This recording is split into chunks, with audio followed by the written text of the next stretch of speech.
ஏன்டா அடிச்சுக்கிறீங்க?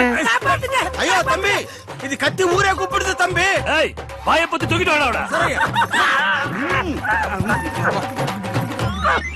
போட்ட plan work out ஆயிருச்சு. இது எங்க அப்பா கட்டிக்க போறேன்னா? சரி சரி, எடுத்துட்டு வா, எடுத்துட்டு வா.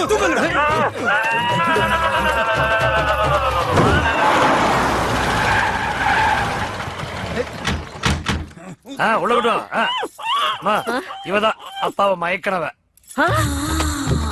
என்ன இப்படி கீழ இருந்து மேல வரைக்கும் பாக்குறா? இவனுக்கு எதுவும் தெரியுதோ? இவளா? இவன்ட்ட அப்ப எதுவும் தெரியும்? ஏண்டா வர வர உங்க அப்பன் டேஸ்ட் இவ்வளவு கேவலமா போயிருச்சு? அடே, எனக்கு என்ன குறை இருக்குன்னு இந்த கருவாச்சியை கட்டிக்க துடிச்சாரு. அம்மா, கரு கருன கருப்பு நவிதா மாதிரி இருக்கால, அதான் ஐயா கவுந்துட்டாரு. ஐயோ, இவ வேற நமிதா நயன்தாரான்னு எல்லா வேலையும் உசுப்பத்தி விடுறானே, என்ன ஆக போதோ? அம்மா, இவள ரூம்ல வச்சு பூட்டிடுவோம். கல்யாணம் கேன்சல் ஆயிரும். அப்புறம் எல்லாம் ஓகே தானே?